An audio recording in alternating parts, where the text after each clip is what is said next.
Welcome back to the shipyard. Today we are talking about a game piece that is bigger than my head, and that is the oversized cube, specifically cube 384, that also comes with sphere 936. This is the better oversized cube. Let's dive into what you get. We will expand from there. So the cube 384 specifically, is 52 points. 6, 0, 10, 10. Meaning, you run that, you get 8 points of upgrades. 60 points. A lot to take in. Crew, double weapon, tech, double Borg. Yeah, a lot of slots. A lot of potential. Named ability, your shields cannot be affected by upgrades from an opponent's fleet. Nice. No PSF. Oh, no energy dissipator. When you have 10 shields, you kind of want to be able to keep them, because losing half your durability on up to 60 points would really make for a bad day. The generic cube, 50 points, you lose a shield, and then you go crew, tech, Borg, double weapon, so you lose a Borg slot. Very playable, still is that. Yeah, you lose the named ability, but I think you can still make that work. Now, of course, the downside to these large Borg, and all Borg really, is that you're limited to range 2 firing. The upside is you have a gigantic base, and you can make that work. So, you will typically have something to shoot at. Alright, the sphere that comes with this. Named sphere, sphere 936. 6077. We go crew, weapon, tech, double Borg. I like the double Borg slots. They're useful. If this ship is a support ship, we'll get to that, you may equip one upgrade of your choice at -2 SP to this ship. And you may use a 1, 2, or 3 straight maneuver template to place this ship into the play area when it becomes active. Okay, right now that means very little. But being able to equip an upgrade at 2 less points is fantastic. It's a built-in savings right away. And then generic sphere is what it is. We've covered that before. Alright, captains, we've got 2. Borg Queen, skill 6, talent 4 points. Little pricey there. You start with 6 drone tokens, and then action, target a ship at range 1, spend 2 drone tokens to disable 1 crew upgrade on the target ship of your choice, and steal it, even if it exceeds your ship's restrictions. This is one that I think has some potential as the game progresses. What hurts? Range 1. That's the downside. Range 1 is very limited, especially at skill 6, then 4, then 2. That's going to be a problem. But stealing crew, that's pretty good. The tactical drone, we get skill 4 or 4 drone tokens, 3 points. Again, pricey, a little overpriced on these captain. For an action, spend 2 drone tokens, target a ship at range 1 to 2, discard an evade, scan, or battle station token from beside that ship, and then place a scan token beside your ship. I think it's just too much. I think it would be fine to spend 1 drone token for that. Because as it is, you can only do this twice in a game. Being able to do that 4 times in a game, especially in light of like mutiny as a resource, I think would be okay. Okay, upgrades. We have a talent, 3 points. I am the Borg. Seems completely contradictory, but it's Borg Queen. Action, discard this card to perform this action. All friendly ships within range 1 to 2 of your ship gain +1 attack die this round when attacking. This upgrade may only be assigned to the Borg Queen. Okay, cool. Does that need to be a discard? No. Is it cool that it can affect more than just Borg? Yeah, it is. But it doesn't even boost your own ship, and that is frustrating. So very frustrating. But yeah, you could do this with Hayes, Denatra, Federation Task Force, and all of those would be better and repeatable. Denatra isn't even an action. Alright, our tech. Temporal Vortex. This is a fun and weird one.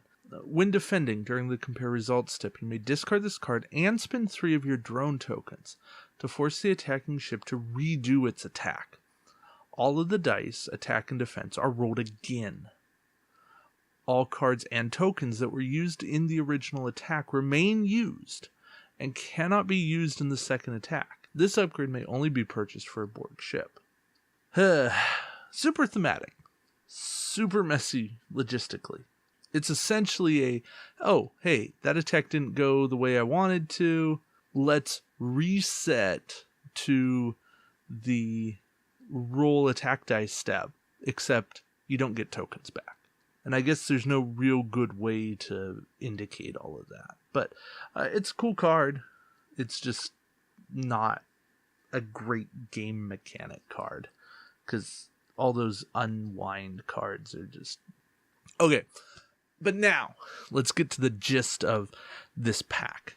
And that is the Borg Support Vehicle Dock. It's a Borg upgrade. It costs no points. It's just a slot. So it can only be purchased for a Borg cube. At the start of the game, you put the Borg Support Vehicle token on one of your ships in your fleet. Action. If all of your ship's shields have been destroyed, you may discard this card and spend a drone token to make your support ship active. Place an Aux Power token beside your ship, and your ship cannot attack this round. Okay, that's fine. Then there's a whole bunch of rules about the support vehicle. And support vehicle comes out if the Borg cube is destroyed automatically. The point here is that the support ship has to have a hull of 7 or less.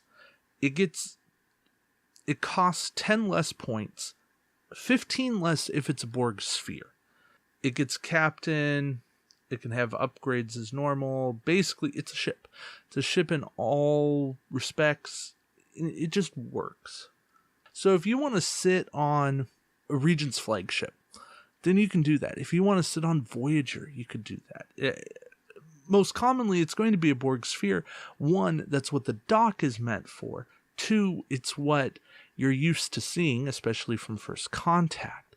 But 3, it's the biggest point savings, because now you take a 40-point named sphere, a 38 generic, and you turn it into 25 or 23 right off the bat. And that's what it costs. It's like, wait.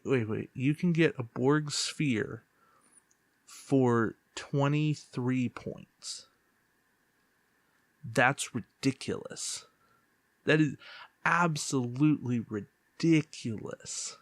There's so much you can do with the sphere once it's out. With any support ship once it's out.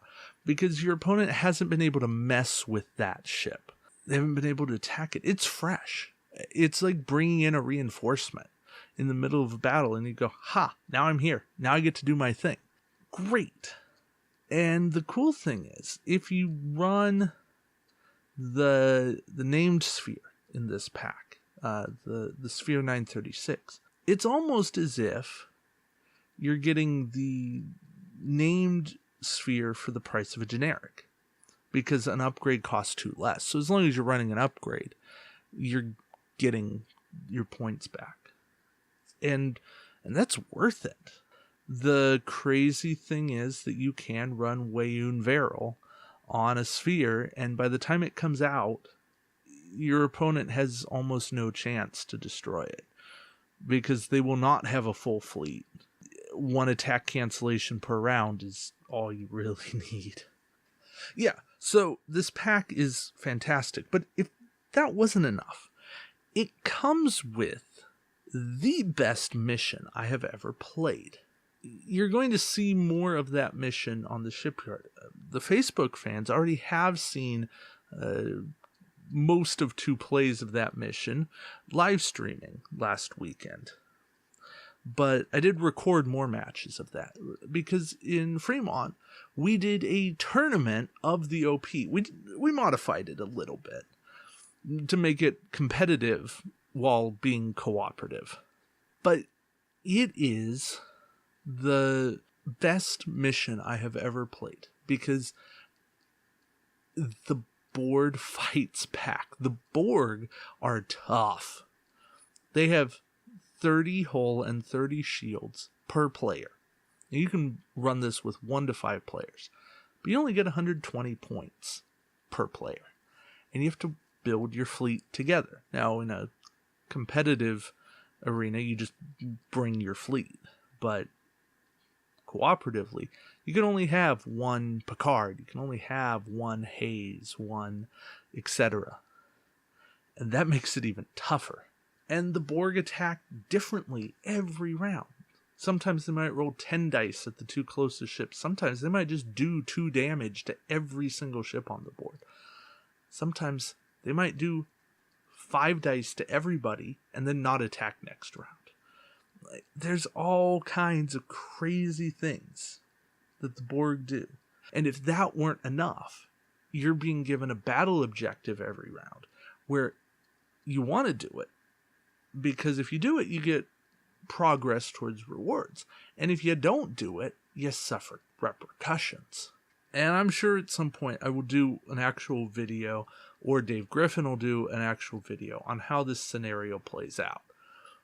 A full mission briefing on it, because it deserves its own segment. But I feel like reviewing this expansion, because of the price point that's associated with it, you need to know what you're getting. And you guys have seen me mod my cube. Open it up, put LEDs and a Bluetooth speaker in it. You know that I like it. You know that it's worth doing that to. So you know that this is getting a good grade, but you need to understand why it's getting a good grade. And it's that, yeah, the cards are great, but the model's fantastic. The mission is fantastic. The ship has competitive viability. Does it have nationals level viability? Yeah, I don't think so. I think it's just off of that, but it's really close. Like, there's some legitimate ways to be competitive with the ship, because it's so big and durable, and it disrupts players' fleets. There's a lot you can do with it. All that being said, it's a great expansion, and if you have the opportunity to pick it up, then I highly recommend it. If you have it, then by all means play it. Let me know how you are against the cooperative mission. Like, I want to see the comments flooded with, oh yeah, I've won, I've never lost, or I can't win. Like, let's give each other advice on it. All right. Until next time, we'll see you around the shipyard. Take care, guys.